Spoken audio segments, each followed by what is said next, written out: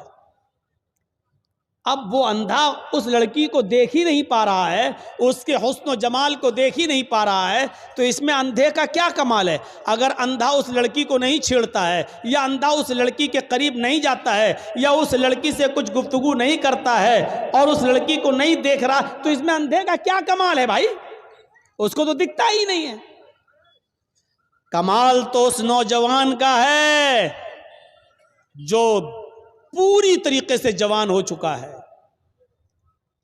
اور سامنے سے خوبصورت لڑکی آ رہی ہے، بلا کی حسینہ ہے، اس کی نظریں اٹھیں لیکن اس نے اپنے نگاہوں کو نیچا کر لیا، فوراً نگاہ کو جھکا لیا، باوجود اس کے کہ آنکھیں تھیں، باوجود اس کے کہ اس لڑکی کو دیکھ سکتا تھا، باوجود اس کے کہ یہ اس لڑکی سے باتیں کرنے پر قادر تھا، طاقت تھی اس کے پاس سب کچھ، لیکن اس کے باوجود اس نے اپنے آپ کو بچایا اور نظریں نیچی کر لی۔ یہ ہے انسان کا کمال کہ طاقت ہونے کے باوجود دیکھنے کی نہیں دیکھ رہا ہے۔ یہ ہے کہ اس لڑکی کے پاس جا سکتا تھا لیکن نہیں جا رہا ہے، طاقت ہونے کے باوجود اس اپنے آپ کو بچا رہا ہے۔ یہ ہے کمال میرے بھائیوں۔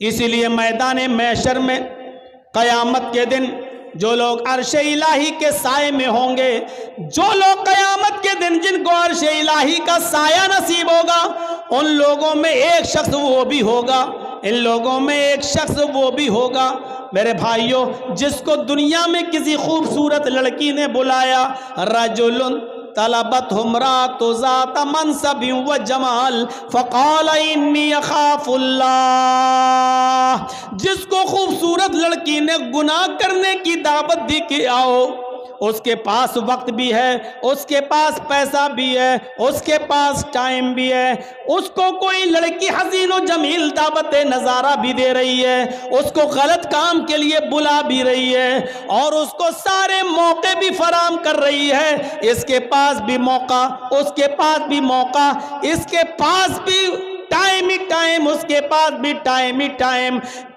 زنا کی طاقت ہونے کے باوجود اور سارے اسباب ہونے کے باوجود، سارے راستے کھلے ہوئے ہونے کے باوجود بھی میرے بھائیوں اس آدمی نے اس لڑکی سے کہہ دیا انی اخاف اللہ، تم اپنا گھر جاؤ، تم اپنا راستہ دیکھو، میں اپنا راستہ دیکھتا ہوں، مجھے اللہ سے خوف ہے، میں اللہ سے ڈرتا ہوں، میں تمہارے قریب نہیں آ سکتا، میں تمہاری بہکی بہکی باتوں کا شکار نہیں ہو سکتا، انی اخاف اللہ، مجھے اللہ کا ڈر ہے، میں تیرے قریب نہیں آؤں گا۔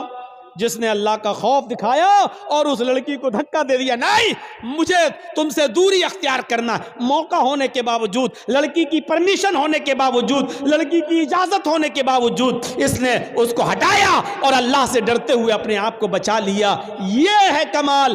ایسا انسان قیامت کے دن عرش الہی کے سائے میں ہوگا، جب قیامت کے دن اور کوئی دوسرا سایہ نہیں ہوگا۔ میرے بھائیوں فَأَلْهَمَهَا فُجُورَهَا وَتَقْوَاهَا، ہم نے انسان کو دونوں صلاحیتیں دے کر بھیجا ہے، انسان کو گناہ کی طاقت بھی دی ہے اور نیکیوں کی طاقت بھی دی ہے۔ انسان نیکی کا کام بھی کر سکتا ہے اور گناہ کا کام بھی کر سکتا ہے، لیکن کمال تو یہ ہے کہ گناہ کرنے پر طاقت ہونے کے باوجود گناہ نہ کرے۔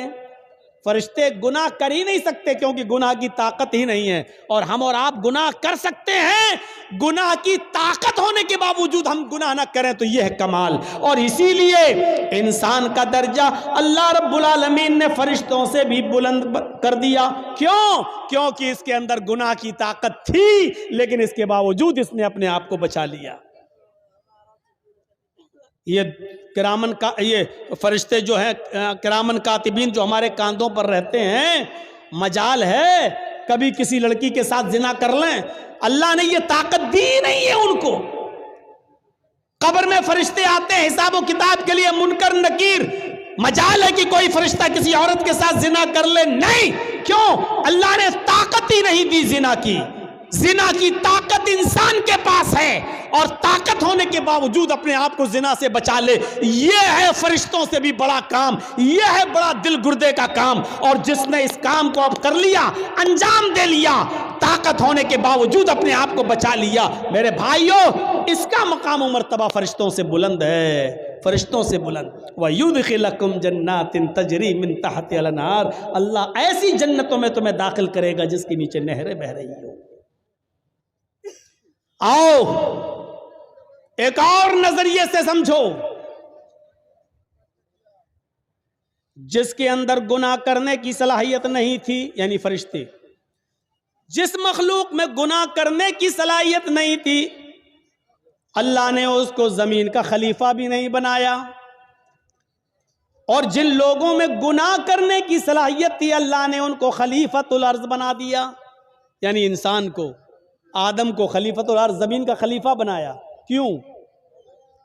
اور دیکھیے گناہ کرنے کی پریکٹس کیسے ڈالی گئی. گناہ ایک خطا کرائی گئی حضرت آدم علیہ السلام سے. آج ہماری بات کو تھوڑا سا دوسرے حساب سے سنیے گا. آدم علیہ السلام کا پہلے پتلا بنایا, پھر اس میں روح ڈالی, پھر ان کو جنت میں داخل کیا, پھر ان کی پسلی سے حوا کو بنایا اور حوا کو بھی ان کے ساتھ جنت میں داخل کر دیا. اور کہا کلو وشربو, خوب کھاؤ پیو ہیں جنت کے اندر. اور ایک آرڈر دے دیا اللہ نے کہ فلا تقربا هذه الشجرہ, اے آدم اور اے حوا تم دونوں اس درخت کے پاس مت جانا, بس اس درخت کے قریب مت جانا. اے آدم و حوا تم دونوں اس درخت کے قریب مت جانا, بس. دیکھیے اللہ کو تو معلوم ہی تھا کہ آدم و حوا اس درخت کے قریب جائیں گے. اللہ نے تو پہلا انتظام ہی کر لیا تھا. دنیا رچانا تھی, دنیا بسانا تھی, اس لیے اللہ کے علم میں پہلے ہی تھا. اس لیے اللہ رب العالمین نے ڈائریکٹ آدم سے گناہ نہیں کرایا, بلکہ شیطان کو بھیجا. شیطان نے انہیں بہکایا اور آدم و حوا دونوں کو درخت کے قریب لے گیا. حوا کے کہنے پر کہ کھا لو, یہ تو ہمارا ہمدرد ہے. شیطان نہیں, یہ تو ہمارا ہمدرد ہے. اور اس کے بہکانے میں آ کر آدم و حوا دونوں نے وہ پھل کھا لیا. بس یہی خطا حضرت آدم اور حوا سے ہوئی نہیں بلکہ کرائی گئی. غلطی ان سے کرائی گئی. اور اللہ کو پہلے معلوم تھا. جیسی آدم و حوا دونوں نے اس درخت کے پھل کو کھایا, جنتی لباس ان کے جسم سے اتر گیا. انہوں نے بڑے بڑے پتوں سے, درخت کے بڑے بڑے پتوں سے, جنت کے درختوں کے پتوں سے اپنا جسم چھپایا. یہ انسان کی فطرت ہے, یہ انسان کی فطرت ہے. آج آپ دیکھ سکتے ہو علاقوں میں گھوم گھوم کر کہ کون کس پوزیشن میں رہتا ہے. میرے بھائیوں آدم کی بیوی ہے حوا, اور میاں بیوی میں کوئی پردہ نہیں ہے, لیکن اس کے باوجود جب جنتی لباس دونوں کے جسم سے اترا تو انہوں نے جنت کے درختوں کے بڑے بڑے پتوں سے اپنے سطر کو چھپایا, اپنے شرمگاہ کو, اپنے سطر کو چھپایا. یعنی سطر چھپانا یہ انسان کی فطرت میں داخل ہے. میرے پیارے ساتھیوں پھر اللہ رب العالمین نے دونوں کو جنت سے باہر کر دیا. اے آدم و حوا دونوں نے آج میری نافرمانی کی ہے, اب تم دونوں کے لیے جنت حرام ہے, اب تم دونوں یہاں سے نکلو. اللہ چاہتا تو اس غلطی کی بنا پر جہنم میں ڈال سکتا تھا, لیکن نہیں, چونکہ اللہ کو دنیا بسانا تھی, اللہ کو دنیا رچانا تھا, اللہ کو دنیا میں بھیجنا تھا, اس لیے آدم و حوا دونوں کو دنیا میں بھیج دیا. اب جاؤ. اب سنو, غلطی تو ہوئی اور غلطی بھی مخلوق ہے, اور مخلوق کا خالق اللہ رب العالمین ہے. دنیا میں کوئی ایسی بیماری پیدا ہی نہیں ہوئی کہ اللہ نے بیماری پیدا کی ہو اور اس کا علاج نہ اتارا ہو. کوئی بیماری دنیا میں ایسی ہے ہی نہیں جس کا علاج نہ اتارا ہو, الا الموت, موت کے علاوہ. اب آپ کہو اب مولانا کیا بات کرتے ہو, کینسر کا کوئی علاج نہیں ہے. انسان کی عقل ابھی وہاں تک نہیں پہنچی ہے. کل تک ٹی بی کا علاج نہیں تھا, لیکن آج ٹی بی کا علاج آ گیا کہ نہیں آ گیا. کل تک بہت سی بیماریوں کا علاج نہیں تھا, لیکن آج پاسبل ہو گیا ہے. ہو سکتا ہے کل انسان کا علم اس کو کینسر کی کھوج میں بھی کامیاب کر دے اور کینسر کا علاج بھی انسان ڈھونڈ لے. صرف موت کے ہر چیز اور ہر بیماری کا علاج اللہ نے اتارا ہے. تو میرے بھائیوں اگر اللہ نے بیماری اتاری تو اللہ نے اس کا علاج بھی اتارا ہے. اسی طریقے سے اگر اللہ نے خطا اور غلطی کو پیدا کیا ہے, اللہ نے گناہ کو اگر پیدا کیا ہے تو گناہ کا علاج بھی توبہ اور استغفار کی شکل میں بتایا ہے. اگر بیماری ہے تو اس کا علاج بھی ہے, اگر گناہ پیدا کیا ہے تو گناہ کا تریاق اور گناہ کا علاج بھی بتایا ہے، اور وہ کیا ہے؟ توبہ اور استغفار۔ اسی لیے آدم اور حوا دونوں کو جب جنت سے بھیج دیا گیا دنیا میں، تو آدم و حوا سے جب یہ خطا ہوئی تو آدم و حوا نے اپنی اس خطا کا، اپنی اس بیماری کا، اپنی اس گناہ کا اور اس غلطی کا اقرار بھی کیا، اور اس کا علاج اس طریقے سے کیا، ربنا ظلمنا انفسنا وان لم تغفر لنا وترحمنا لنکونن من الخاسرین۔ حضرت یونس علیہ السلام سے اللہ نے فرمایا تمہیں جانا نہیں ہے، تمہیں اپنی بستی میں رہ کر دعوت و تبلیغ کرنا ہے۔ یونس نہیں مانے، اللہ کی مرضی کے بغیر، اللہ کے حکم کے بغیر چل دیے، ایک خطا کی، ایک غلطی کی، اللہ نے ان کو سمندر میں کشتی میں اسے پلٹوا دیا، مچھلی نے ان کو نگل لیا۔ یونس علیہ السلام سے خطا ہوئی، یونس علیہ السلام سے غلطی ہوئی، اللہ کا حکم نہیں مانا، اب اس غلطی کے اقرار بھی کر رہے ہیں اور اس غلطی کا علاج توبہ کی شکل میں، استغفار کی شکل میں کر رہے ہیں۔ لا الہ الا انت سبحانک انی کنت من الظالمین۔ اگر غلطی ہے، گناہ اللہ نے پیدا کیا ہے تو اس کا علاج بھی پیدا کیا ہے، اور اس کا علاج کیا ہے؟ توبہ اور استغفار۔ حضرت آدم سے غلطی ہوئی، جنت سے نکالے گئے اور دنیا میں آئے تو کیا کہا؟ ربنا ظلمنا انفسنا وان لم تغفر لنا وترحمنا لنکونن من الخاسرین۔ اے ہمارے پروردگار، ہم دونوں نے اپنے آپ پر بہت بڑا ظلم کیا ہے، اگر تو نے ہماری مغفرت نہ فرمائی اور ہم پر رحم نہ فرمایا، لا نکونن من الخاسرین، تو ہم نقصان اٹھانے والوں میں سے ہو جائیں گے، ہم بہت زیادہ نقصان اٹھانے والوں میں سے ہو جائیں گے۔ اور اسی وجہ سے دیکھیے، آپ دیکھیے کیسا جواب، ترکی بترکی جواب۔ ادھر اللہ رب العالمین شیطان کو بھی بھگا رہا ہے، رامدہ درگاہ کر رہا ہے، اے شیطان، اے ابلیس، ہم نے کہا تھا آدم کو سجدہ کر، فَسَجَدُوا إِلَّا ابلیس، سارے فرشتوں نے آدم کو سجدہ کیا سوائے ابلیس کے، ابا، انکار کر دیا، وَاسْتَكْبَرَ، اور تکبر میں آ گیا۔ اے ابلیس، ہماری نافرمانی کرنے کے عوض تجھے بھی نکالا جا رہا ہے، رامدہ درگاہ کیا جا رہا ہے۔ تو جانتے ہو ابلیس نے کیا کہا تھا؟ جانتے ہو شیطان نے کیا کہا تھا؟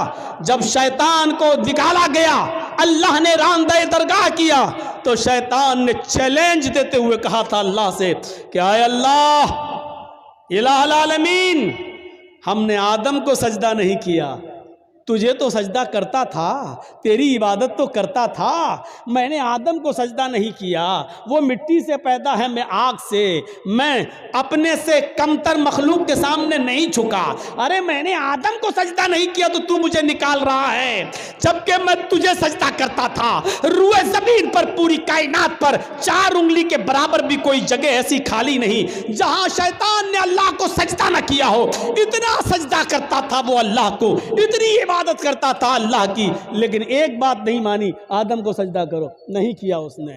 ارے ہم تو کتنی نافرمانی کرتے ہیں اللہ کی، اور اتنی عبادتیں بھی نہیں ہماری۔ ہم اپنا انجام سوچیں، اپنے بارے میں ذرا غور کریں۔ شیطان نے تو چپے چپے پر سجدہ کیا تھا، 4 انگلی کے برابر بھی کوئی جگہ ایسی نہیں جہاں شیطان نے سجدہ نہ کیا ہو، ہر جگہ سجدہ۔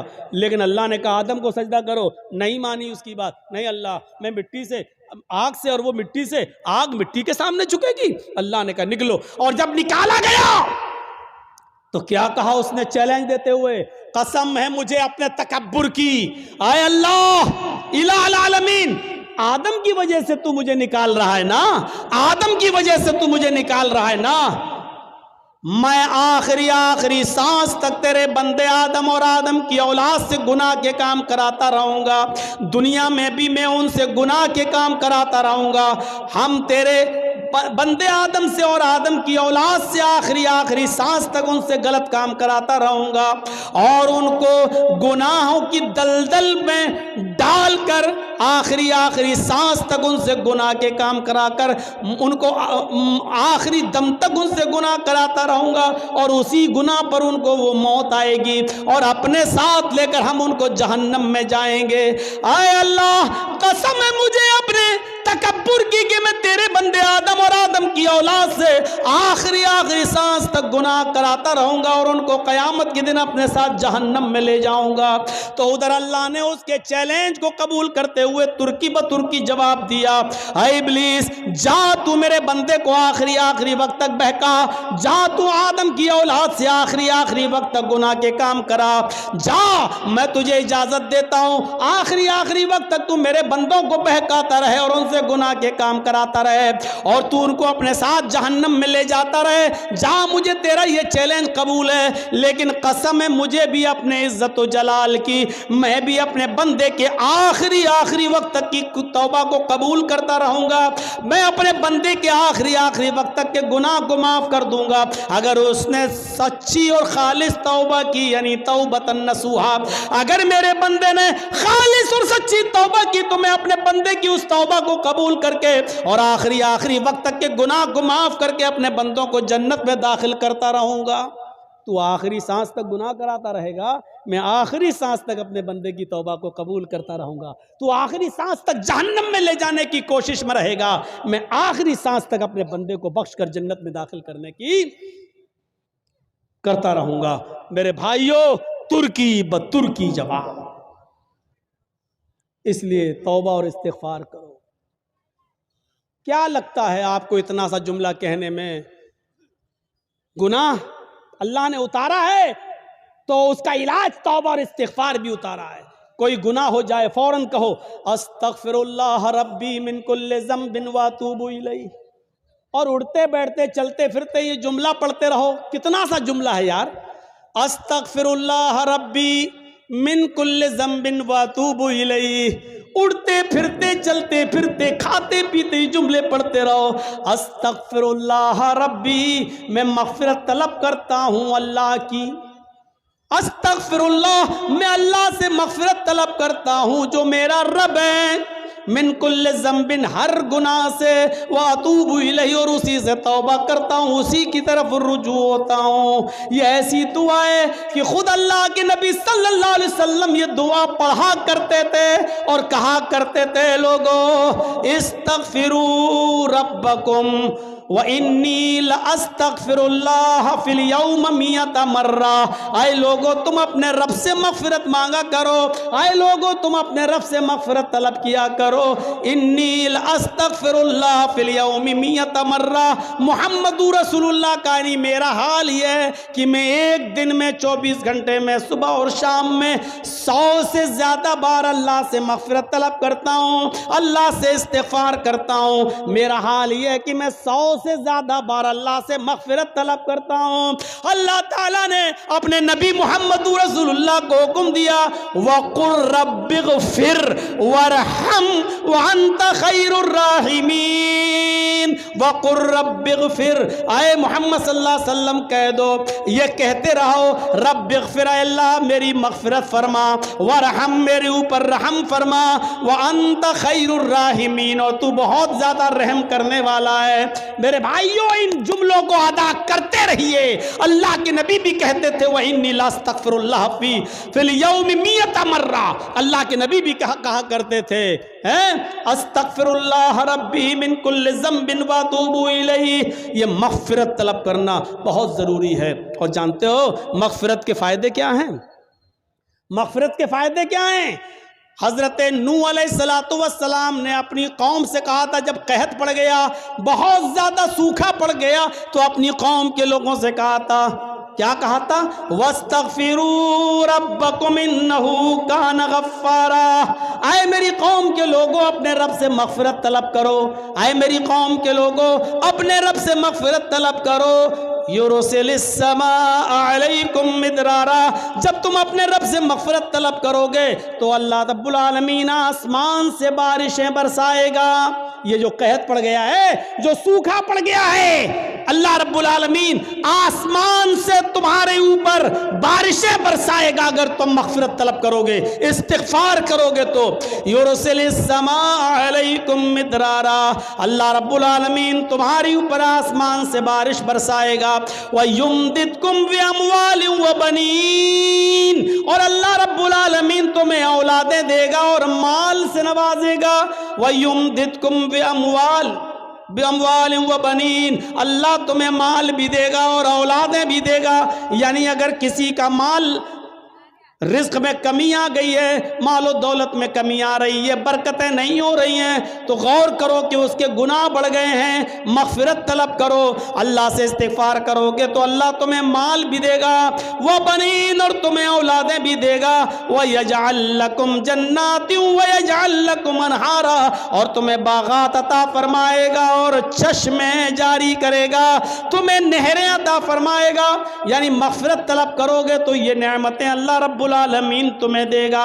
حضرت عمر فاروق کے زمانے میں قحط پڑ گیا، حضرت عمر فاروق کے زمانے میں قحط پڑ گیا، لوگوں نے کہا امیر المومنین چلیے نماز استسقاء پڑھیے، اللہ سے ہمارے لیے دعا کیجئے کہ اللہ رحمت کی بارش فرمائے، سوکھا پڑا ہوا ہے، بچے بھوکے مرنے لگے، حالات بہت خراب ہیں، اے امیر المومنین جنگل کی طرف نکلیے اور اللہ سے بارش طلب کیجئے، نماز استسقاء پڑھیے۔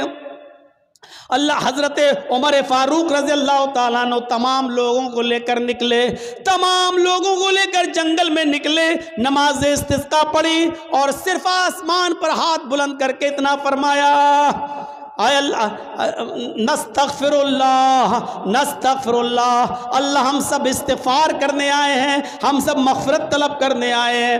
حضرت عمر نے یہ نہیں کہا اللہ تو میرے اوپر رحمت کی بارش فرما، یہ نہیں کہا کہ اللہ تو ہمارے اوپر رحمت کی برکھا فرما، ایک قطرہ پانی کا نہیں مانگا۔ حضرت عمر نے صرف یہ کہا اللہ میری مغفرت فرما، ہمارے ساتھ جتنے لوگ آئے ہیں اللہ ان سب کی مغفرت فرما دے، اے اللہ ہمارے گناہوں کو بخش دے، اے اللہ ہماری مغفرت فرما دے۔ اتنی دعا مانگی اور لوٹ کے واپس چلے آئے۔ جب اپنے گھر پہ آئے تو تمام لوگوں نے گھر گھیر لیا، حضرت عمر باہر نکلے، لوگوں نے کہا امیر المومنین یہ کیا ہو گیا آپ کو، آپ جنگل میں ہم سب کو لے کر نکلے، ہم نے سوچا نماز استسقاء کے بعد آپ اللہ سے دعا کریں گے کہ اللہ ہمارے اوپر رحمت کی بارش فرمائے، آپ نے بارش کے لیے ایک لفظ بھی اللہ سے نہیں مانگا، آپ نے ایک قطرہ پانی بھی اللہ سے دعا نہیں کی، اور آپ مغفرت کی دعا کر کے چلے آئے۔ فرمایا اے لوگو کیا تم نے یہ نہیں پڑھا وَاسْتَغْفِرُوا رَبَّكُمْ إِنَّهُ كَانَ غَفَّارًا، اپنے رب سے مغفرت طلب کرو وہ بہت ہی زیادہ بخشنے والا ہے۔ یرسل السماء علیکم مدرارا، جب مغفرت طلب کرو گے تو اللہ آسمانوں سے موسلا دھار بارش برسائے گا۔ لوگو میں نے بارش نہیں مانگی ہے، لیکن بارش جن گناہوں کی وجہ سے رکتی ہے میں نے مغفرت کی دعا کر کے مغفرت طلب کر کے آسمان کے ان دروازوں کو جھنجھوڑ دیا ہے، آسمان کے ان دروازوں میں سوراخ کر دیا ہے، آسمان کے ان دروازوں میں چھید کر دیے ہیں جہاں سے بارش آتی ہے۔ ہم نے مغفرت طلب کر کے آسمان کے دروازوں کو ہلا دیا ہے، انتظار کرو انشاءاللہ بارش کے قطرے آنے والے ہیں۔ ایک دن گزرا تھا کہ پھر موسلا دھار بارش ہوتی ہے۔ میرے بھائیوں جن گناہوں کی وجہ سے بارش رکتی ہے، اور بارش جب نہ ہوا کرے تو سمجھ جاؤ کہ ہمارے گناہوں کی وجہ سے بارش رکی ہوئی ہے۔ جن کو اللہ نے اولاد نہیں دی سمجھ لو کہ ہمارے گناہوں کی وجہ سے اللہ نے ہمیں اولاد نہیں دی ہے۔ جن کے مال و دولت میں کمی واقع ہو رہی ہے وہ سمجھ لے کہ ہمارے گناہوں کی وجہ سے ایسا ہو رہا ہے۔ فرمایا وَيُمْدِدْكُمْ بِأَمْوَالٍ وَبَنِينَ، اگر تم اللہ سے مغفرت طلب کرو گے تو اللہ مال بھی تمہیں دے گا اور اولادیں بھی دے گا، آسمان سے موسلا دھار بارش بھی برسائے گا، اور تمہیں باغات بھی دے گا اور نہریں بھی دے گا، یعنی کنویں، پانی، چشمہ اور کھیتی باڑی، اناج، غلہ، پھل فروٹ، یہ ساری چیزیں تمہیں کب دے گا؟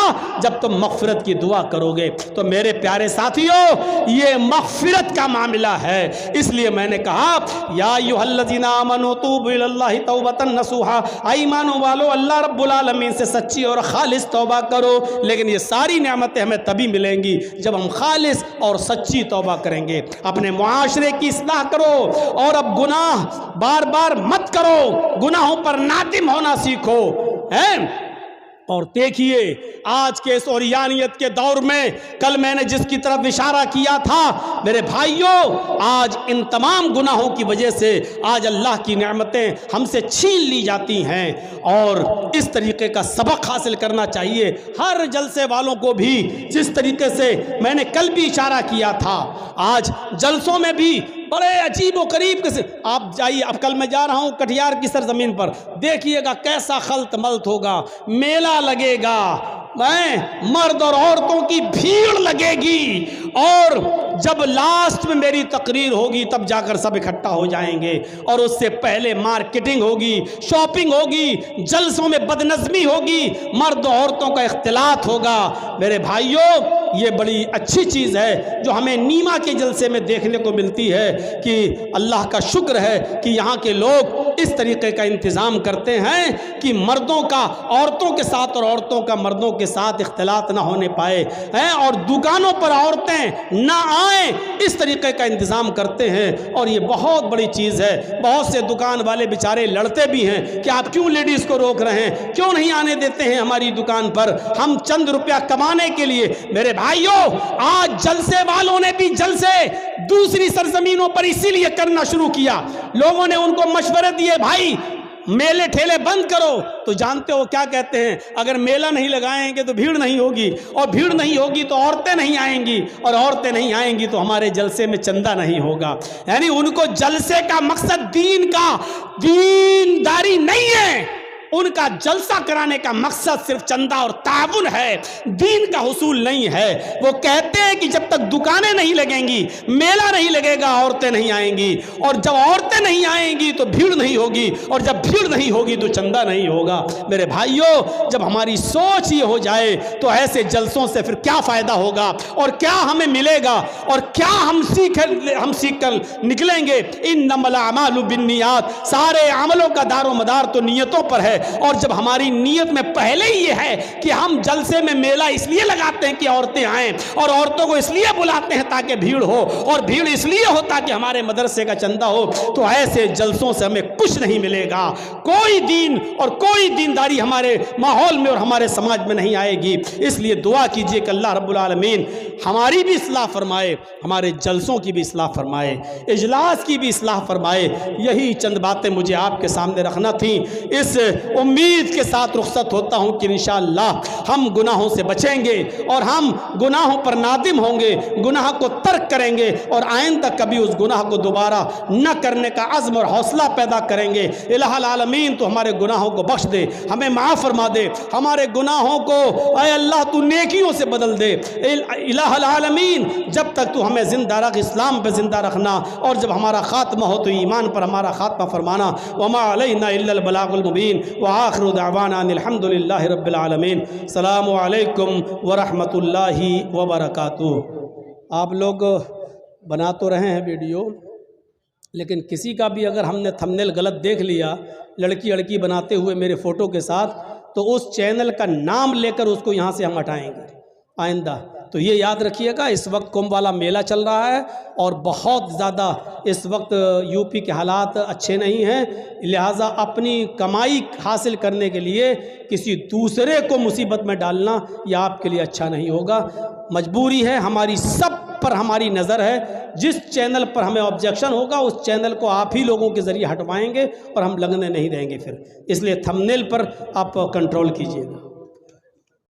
السلام علیکم دوستو، امید کرتا ہوں کہ آپ سبھی حضرات کو مولانا جرجس صاحب کا بیان اچھا لگا ہوگا۔ اگر اچھا لگا ہے تو ہمارے چینل کو کر دینا سبسکرائب، ویڈیو کر دینا لائک۔ ملتے ہیں نیکسٹ ویڈیو میں، خدا حافظ۔